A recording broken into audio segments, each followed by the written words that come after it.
Welcome to Truth, Money, and Freedom. Today is Tuesday, July 16th, 2019. Hey, gang. Don't have a whole lot of time, but I just wanted to cover some major stories that are going on right now. Headlines mainly, because I can't delve into the story so much. Okay, first things first. This is Zero Hedge, their homepage. The Epstein story continues, and it needs to. And it's actually going into into the power brokers of Israel, and we knew it would. It doesn't stop there, gang. It's going to be, it's going to. If you want, me to speculate for you, it's going to eventually. This is if it's the investigation continues and names are named. The It's going to hit the royal family in England. It's going to hit the Rothschilds and all their subsidiaries. It's going to hit major captains of industry throughout the United States, including Disney. It's going to hit, and not to mention all the news agencies who are supposedly going to be reporting on this. So I doubt they're going to want to cover some of this. It's going to hit politicians. It's going to hit bankers. It's going to hit judges. It's going to hit everything because this is a very big business.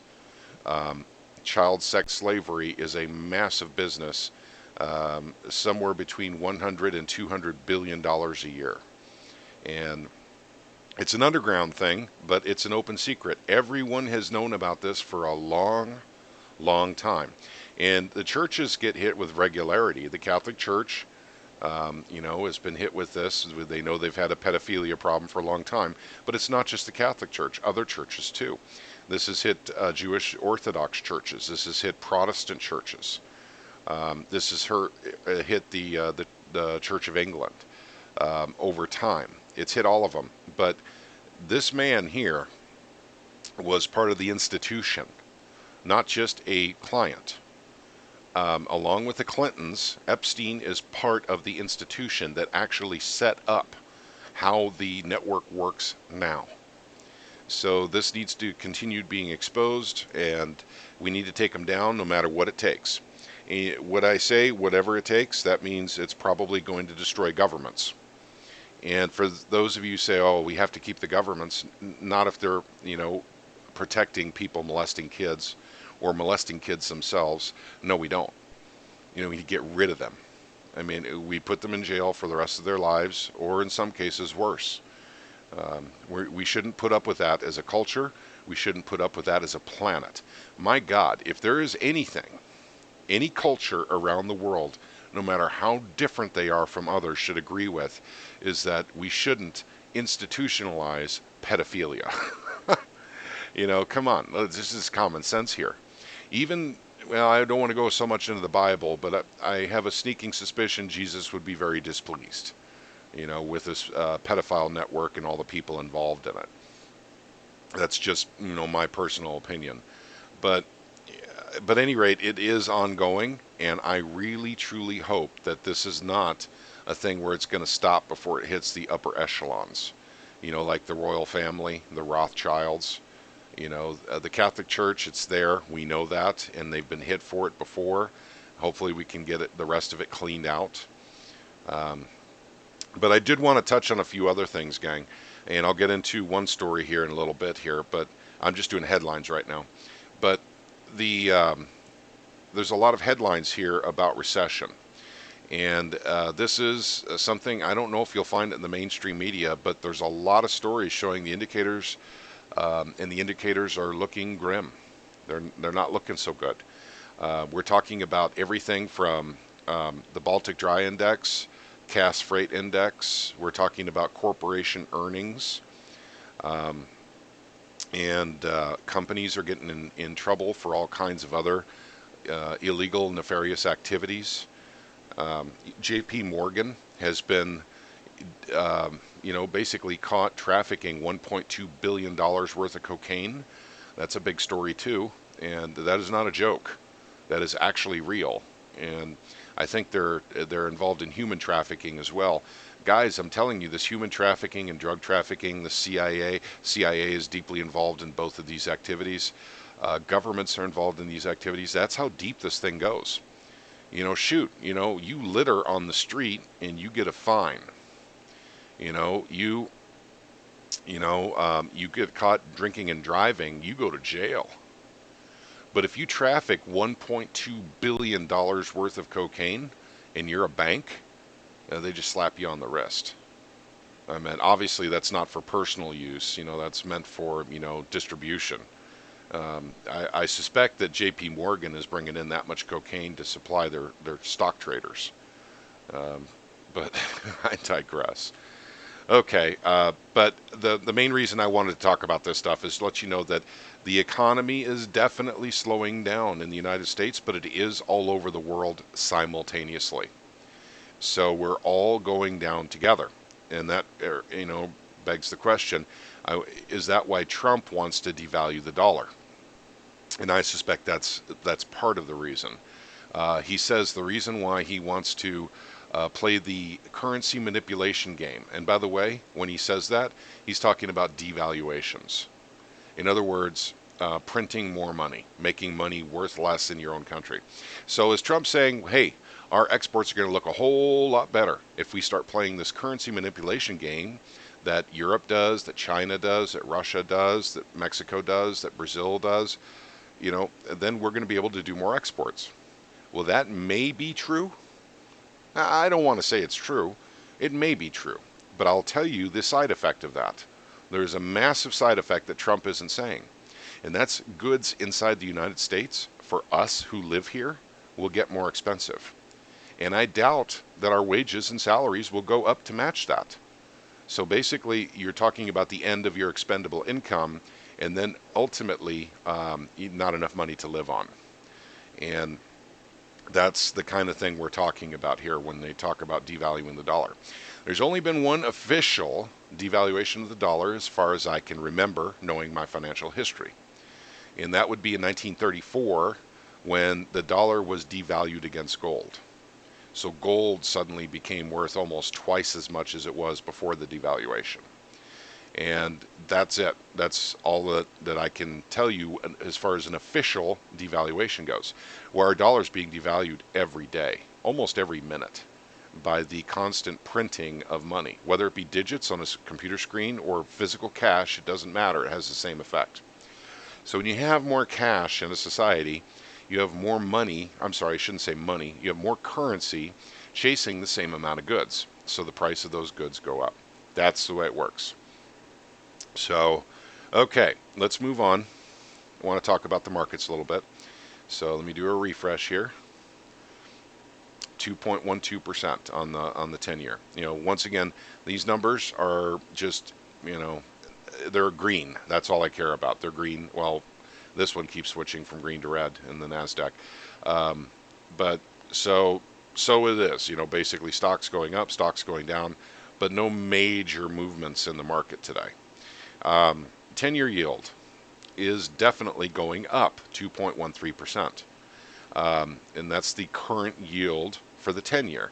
Well, if I remember correctly, it was 2.09 yesterday. Let's see if that's the case. Yep, 2.09.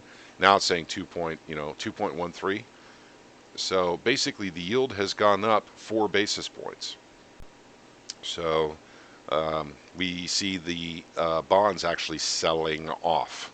That's what that means when the yields go up. So, and then the Fed fund rate, 2.4%. And the only thing that competes with that is the 30-year at 2.64%. Everything else is underneath that 2.4%. So that's where the bond market is. Okay, and now I could get into more financial stories. I don't think I really need to at this point. But it's important to understand rate cuts are still coming. They're still coming, no matter what anyone says. But the Federal Reserve may wait to do a rate cut until we have a correction in the stock market. So that may be the catalyst. They just don't want to do it willy-nilly because then it looks like they're doing it for Trump. And they want to, say, shoot, we don't care what Trump says. We're data dependent. Rate cuts are coming. Money printing is coming. So the fact that it hasn't happened yet doesn't mean it's not coming. In my original prognostication, which I made in March, was that rate cuts would be anywhere between June and September. Anytime in that time frame is when we should see a rate cut. So I suspect that's coming, relatively soon. Some people say the end of this month, the end of July. Others are saying, no, it's looking like it's September now, the September meeting. We'll see. I think it's dependent on this. But this is a rigged market anyway. It doesn't go down unless they let it go down because they just print money and throw it in the markets. And by they, I'm talking the Federal Reserve, they print money and then they give it to the big banks like JP Morgan, Bank of America, Wells Fargo, Morgan Stanley, the big players, and then they use that money to buy stocks. That's how it works. In Japan, and by the way, that's not well known here in the United States, but in Japan it is very well known that their central bank or the Bank of Japan owns 80% of their equities markets. No kidding. The Bank of Japan prints money and buys up stocks. So they don't have to work for it like you and I do. They don't have to earn it in any way, shape, or form. They just print it and they just buy up assets. And that is the end of the Keynesian economic model. That's how it all ends. The banks own everything. It's like the game of Monopoly. This is how it works. This is why it's important to have assets outside of the system. We'll talk about that now. I want to talk a little bit about, and let's do a refresh here. Let's see where it's at. Gold and silver. Now, full disclosure, I'm going to let you guys know I made a relatively large purchase of silver yesterday. And I don't want to brag too much on a good friend of mine, Chaos Craig, because he doesn't like when I do that. But he is an excellent chartist, and he's a very intelligent guy, and he has been looking at the precious metals for no less than 4 years and charting them, along with the mining stocks. And I think I'm going to make some time in the very near future to do a podcast with Chaos Craig because there's some opportunities out there that you may not be aware of. And I am not the kind of guy who should be talking so much about that. And keep in mind, by the way, we are not financial consultants. I can't say that enough. I think I need to say it in every video. And it's very important for you to understand I'm telling you what I'm doing and I'm giving you the reasons why I'm doing them. That's what I do. I'm not a financial consultant. Neither is Craig, Chaos Craig. But silver looks very, very ripe for going up right now. And silver is more than just insurance. Silver is also an investment. And I'll explain to you real quick why. Gold and silver go up with the printing of money. Their value goes up in relation and direct correlation to the printing of money. That is their function as monetary metals. But the ratio, the gap between the value of silver and gold is massive right now.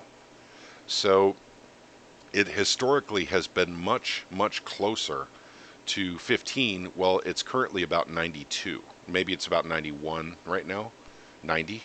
But if you think about that for a second, that means silver has a long way to run to go back to its natural ratio of 15. And by the way, the true ratio should be about 10, but 15 is more of a historical average. So if we were to actually take this number, $1,413 for an ounce of gold, and do 10, that would be a very easy math thing for me, so I don't have to whip out a calculator. That means silver should be worth about $140 per ounce, and that's at a ratio of 10. So at a ratio of 15, it would be, I don't know, right around $110 per ounce or so, 105 in that neighborhood to bring it to that ratio. And so at any rate, now you understand why, okay, we know it's a monetary metal. It goes up with the printing of money. In direct correlation to the printing of money, it goes up to hold its value no matter what money printing goes on. It holds its value in nominal terms. If you buy an ounce of silver and it's $15 and it costs you $15 to buy 3 gallons of milk, let's say, and we go into a hyperinflation and milk is suddenly, let's just say $50 per gallon. So now it's $150 to buy 3 gallons of milk. Silver should still buy you those 3 gallons of milk, in the same ounce of silver. So that's the way it works in relation to money printing. It's insurance for that reason. But that ratio that is currently 90, 91, should flatten out to 15, even 10. Some people say it'll overcorrect when it comes back down. That's why it's an investment, because it will go up significantly faster at a higher percentage than gold will. It will never, well, I shouldn't say never. It shouldn't exceed the value of gold, historically speaking, but there is a possibility that it may. And just for it running up and doing that while at the same time gold is holding its own against the overprinting of the dollar means that you could have windfall profits in your physical silver. And by the way, I'm talking physical here. It's important for you guys to understand that. Don't be buying paper silver. Don't get futures. Don't get SLV. I'm talking physical in your hand silver. And same thing with gold. So at any rate, I just made a relatively large purchase of, it's not the largest purchase I ever made, but it's the second largest purchase I've ever made of silver. And I will say that I did purchase from SD Bullion this time. And so at any rate, I just did that. That was yesterday. And I think silver's about ready to start going up. And I know people are going to say, okay, TC, okay. I understand silver, is going to go up, but what's it going to go up to? I don't know. I don't know. I do know that it's going to go up. As far as what it should be going to, you can go to the U.S. debt clock to see what that should be, what it should be. But in reality, it's something else, because gold and silver are manipulated by governments, pushed down, in other words, by governments and banks. And they do it with impunity. They never get in trouble. And it should be illegal, but apparently it is legal because they don't prosecute over it. They claim it's illegal, but they don't prosecute for it. So how much will it go up? This much I'll tell you. In 2017, I think it was November of 2017, Keith Neumeyer, who is the owner of First Majestic, which is a primary silver mining company, operates mainly in Mexico and Canada, is my understanding. Did an excellent interview. Wall Street for Main Street, I believe, is where it was at. It's YouTube. And he said that silver needs to go to $24 in 2018. Keep in mind, this interview was in 2017. And he said silver needs to go to $24 an ounce in 2018, by the end of 2018. Or he says we're going to lose a lot of mines and a lot of primary silver miners. Well, he was correct. Not in the fact that silver go to $24, but because of the artificially low price of silver, we lost a lot of mines and a lot of silver mining companies that just disappeared because they went bankrupt. They were keeping silver below mining cost with the paper, markets. So if you ask me what silver will go up to, I would say $24 is a pretty good bet. It'll go there. It probably will go higher than that. I don't want to give you a time frame, but I do think because of all the money printing that's going on all over the world right now, with us going into a recession and with problems with supply and demand because of mines closing and companies going out of business, silver should go up. They're fundamentally, technically, if you do a technical analysis on the charts, silver should go up. Everything says silver should go up. But that doesn't mean they're not going to suppress it again illegally. Just literally just throw more paper silver onto the market. And once again, this is the paper price. The physical price is what you pay a dealer to buy silver for, and it is higher than that. So, but this is what they call the spot price, and this is what determines the physical price minus the premium. So that's what I have to say about that. So basically, silver looks like it should be going up. Silver miners, their stocks, and ETFs like Silge should be going up too.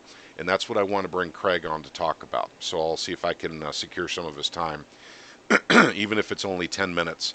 I think you all would benefit from what he is seeing in the charts. Okay. let's cover this story real quick. And I'm sorry, I'm already taking more time than I intended to.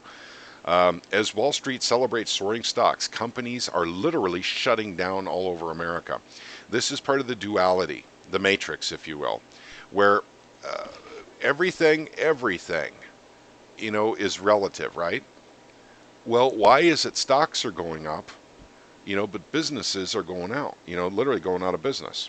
Well, that's easy. And that's because money is being printed and their stocks are being purchased with that newly, freshly printed money. That's all it means. So that is what's going on. It's that simple, gang. When there's fewer of their stocks, the stock becomes more valuable. The problem is that their PE ratios are still out of whack. So that is how we determine if stocks are overvalued, is the price to earnings ratio. These companies are not earning enough money to justify their stock prices. That's Enron 2.0. We've talked about that before. That's exactly how Enron operated. Enron didn't make money. They were losing money. And they had this weird accounting practice called mark-to-market accounting, in which they were paying out theoretical profits 5, 10 years in advance.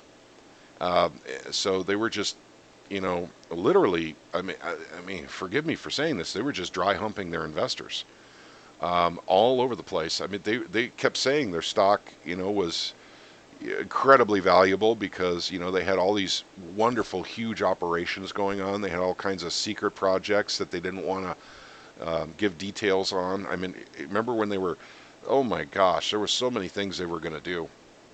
They created a weather futures market. I mean, some silly crap like that.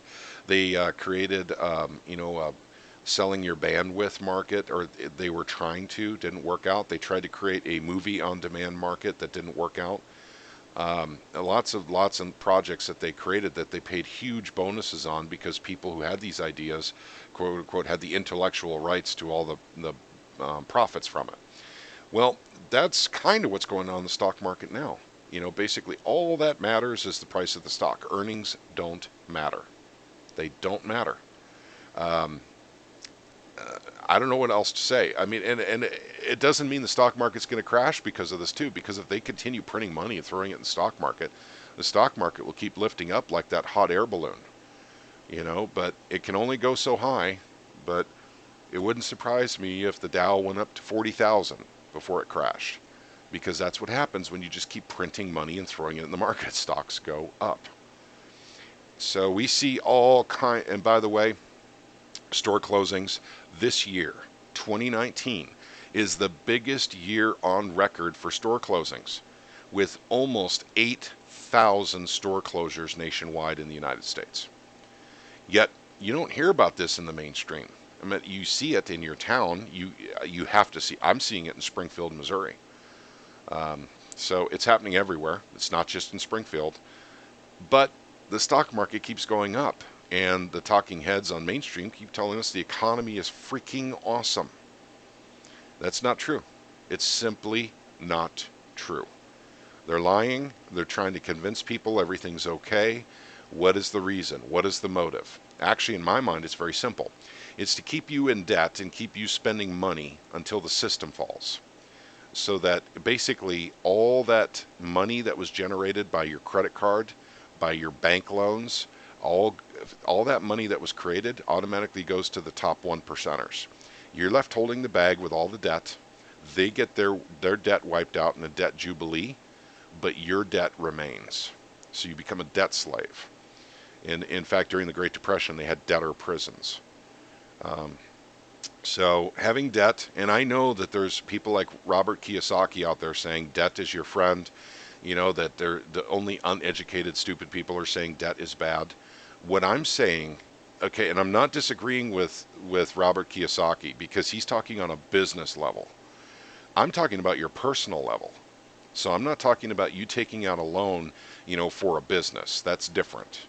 If you're taking out a loan for a house or a car, or credit card debt, taking it out to, buy a big TV or whatever, that's the kind of debt that's going to kill you. Now, if you're taking out debt because you're getting income producing assets with that debt, that's a completely different ballgame. So, and no one's ever put a comment in saying, hey, you're in direct polar opposite from Robert Kiyosaki. He's saying debt is good. You have to remember the context here. So going into a recession when you have a lot of debt is very, very dangerous because you start getting things taken away from you that you need to survive. So in the case of a house or a car, things of that nature. So be careful with your debt. Try and pay off some of your debt. I mean, I'm not talking your business debt. I'm talking your personal debt. Those are the ones that hurt you really, really bad. Um, okay, I think I've covered this ad nauseum. Basically, looks like we are in a recession right now. I can't prove that, but I'm telling you, everything is adding up to say that we are officially already in the recession. When will it be announced? It'll probably be this fall. Is when the mainstream media and government will announce we have negative GDP and actually or negative growth. I can prove to you though, and I'll do a show with conjecture sometime soon to prove to you we've been in negative GDP almost every single year since 2001, and how they fraud and fudge the numbers to make it look better. Um, so we can prove that to you, but everyone knows this because the price of everything is going up. That 2% the Federal Reserve keeps saying is what our inflation is. Our CPI is 2%. No, no, no, no, no. It's 10%. And I've proven that in podcasts before. I've shown you the shadow stat stuff as well. But we could also go through individual, items, cars, homes. They're all going up more than 2% a year. Everything is. But the Federal Reserve keeps saying everything's at 2%. Well, it's whether or not you actually believe it is what it comes down to. Everyone knows they may, gosh darn it, I made the same amount of money 10 years ago, but my money's not going as far. Well, that's the reason why. Okay, last thing. Not Brexit. I know you guys don't like it when I cover Brexit, but this is election time in Parliament between Boris Johnson and Jeremy Hunt in England. And we see this as in our chat group as a pretty big event. Now, when you get a new prime minister, that's a big event anyway. But when you get a new prime minister and you haven't Brexited yet, that's an even bigger event because that indicates, uncertainty. We don't know exactly what Boris will do. I have a feeling what Boris will do. I don't know. But I think Boris will probably do a hard Brexit, and he'll probably do it in October. So markets are going to probably be a little jittery. So hard Brexit, and it shouldn't affect our markets, gang. I'm not saying that this is a stellar, monumental event, something that will, mark, time, throughout the rest of history. I'm not saying that. I'm just saying that markets get jittery over this crap, and they suddenly start doing wild things. The market starts doing wild things when you have this kind of quote unquote uncertainty with Brexit. It's not uncertain to me. Like I said, I'm pretty sure the hard Brexit is coming. There will not be a deal. And that's because it seems unacceptable to both sides to, for instance, Boris Johnson will want a deal that benefits England. And then the EU is going to want a deal that benefits the EU. And they won't be able to compromise. That means a hard Brexit. And that's what I see coming. So markets will be affected by this. And by the way, this parliamentary election, I believe, is on Friday. So we're literally talking 3 days from now. So we can expect market volatility probably Thursday and Friday. Um, that's just what I see. And it doesn't mean that I'm 100%, on this. And I know for a fact that's exactly what's going to happen. But just so you know. But I do want to, once again, before I close out, is point out that silver looks like it's a pretty good deal right now, and it's probably going to go up. If you guys have been sitting on the fence, any of you who listen to this podcast have been sitting on the fence with silver, and you have $100 burning a hole in your pocket, you could do a lot worse than go out and get some silver. Please consider that, because I think silver is ready to rock and roll now. $24, maybe. $50, we'll see. Well, I don't know what it's going to go up to, but it's ready to literally take off. It's on the launch pad.